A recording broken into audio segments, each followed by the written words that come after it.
at the correspondence dinner, and really, he didn't help himself. This whole birth certificate controversy that he stirred up for no good reason, and unfortunately for him, it was the president who took time away from him in the middle of his show to make the Osama bin Laden announcement in the first place. So this was just not a good week for Donald Trump. Before he could say you're fired, the network executive said, we are moving away from this. We got a big story at the White House. But Donald Trump, you know, I think for a moment I took him seriously. For just a moment, because he added some energy and some vibrance to an otherwise pretty sad bunch of candidates running out of the Republican Party. Are you writing him off? I am. No. I'm officially writing him off. I think he has fallen into the Sarah Palin camp now, and he's forever become a butt of jokes. He is fun, just like Sarah Palin was fun, but he's not a realistic, viable option for president. And unfortunately, he made himself a spectacle right before this happened, and it only makes him even more diminished to me as a candidate. I don't know. I don't think so. I personally think it'll be good. He should be in there. We'll finally figure it out how much he's worth because he's declared that. Not only that, but the other thing is he has some good ideas. He's a businessman who really has made big money, very, very successful, as I said. So hire him as a consultant. He does not need to be running the show. I mean, here's a man who once said, why don't we turn the Rose Garden into the Trump ballroom at the White House? Wait. He offered to build a ballroom for free because he said the tent that you put out to entertain the presidents of the different countries is ugly. Oh, it does not reflect well on the United States. So we should replace it. We should replace it with a garish Trump Tower looking ballroom. I mean, come on. This is a man that I can respect for his self-made prowess. I mean, he is a ball of energy. He's not self-made. He got $35 million to start his life. Okay, you know? Well, there you go. So, I mean, I think Donald Trump is a nice, pleasant side distraction. Do I think he's viable? No. He reminds me a little of Fred Thompson. Do you remember Fred Thompson and the big splash he made and how quickly he exited the scene? Because people realize he sounds good on TV, but he makes for not such a great candidate. Donald Trump makes for great TV. He's sensational. He's fun. Is he realistic as a candidate? Can he do what the president did and show to the world what he's capable of doing? I just don't know. I want to tell you he's a great deal maker. It'll be nice to see him in that fray for at least another year. Interestingly enough, there's been a lot of work now to dig up Donald Trump's past. And one of the things they've said is, you know, a lot of his donations have actually supported Democratic causes.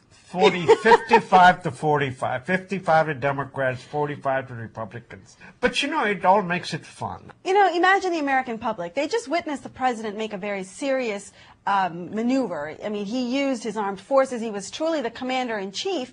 And now you have this frivolous story about his birth certificate. The American audience, the American public does not have patience for that stuff. They celebrate it in due cause because they saw their president behave like a president, take decisive action like a president.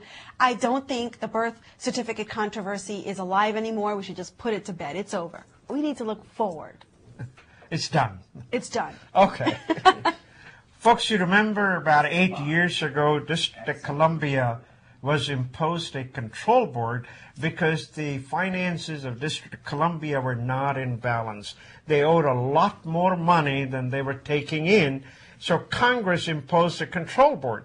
Now the states, for instance, state of Michigan has come out with a law. As you know, state of Michigan, because of the car industry, has really gone in trouble. What they are doing is they are going to impose on the cities and the municipalities of the state consultants and a control board type of governing function on them. And the control board will have the authority to remove, whether it's a county executive or a mayor of the city or somebody like that, and make sure that these cities and municipalities work within the budget they have. You can't help but remember what happened in California. Do you Yes. remember that town where they were paying their mayors and their commissioners some outrageous salaries? Yes. And the taxpayer money was basically going to fund these salaries. So I can see that there are reasons for doing this. But this does scare me a little bit because, Why?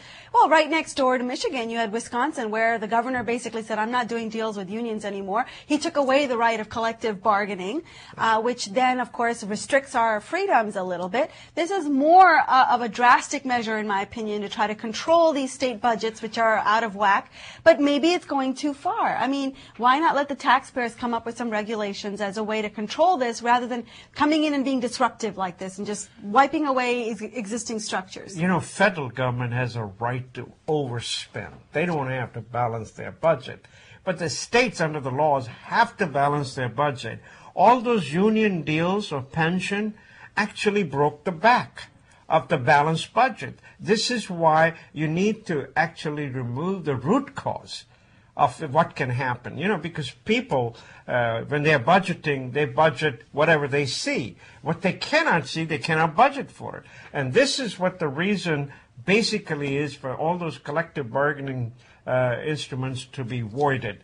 Now, this is a big deal, and this is going around. Michigan is the first state to do it. But it's a pattern. Sure. Huh? It's a pattern that I think is emerging now across these states as a way to try to curb expenses. And this is one of the major causes why you see the unions, the collective bargaining instruments are being voided everywhere. Well, just to talk about the problems that are happening in India, you know, as much as there is progress, as much as the middle class is earning, as much as the fact that India has much more money now, that distribution of wealth in India is just not occurring across all of its spectrum. This is something that we've talked about many times on the show, but the reality is it's everywhere. The Wall Street Journal reports that the Mahatma Gandhi Natural Rural Employment Guarantee Scheme, which the government actually deployed as a way to try to bring economic stratification, equal distribution, if you will, of its wealth, it's not working. It's a $9 billion program, but it's riddled with corruption, according to the senior officials. And these projects, half of them which began in 2006 when this was a big movement, India is shining, really never got completed. These projects never got completed, and these poor workers, the ones that are unskilled, who are supposed to have benefited, really haven't seen those benefits come through. It's a tragic story. It is a very tragic story because they're not allowing mechanization to come in, because they want a larger pool of employees, so they have to use the picks and axes and spades to get in, dig the dirt. So consequently, you're not going to have major roads, but you have gravel roads on the others.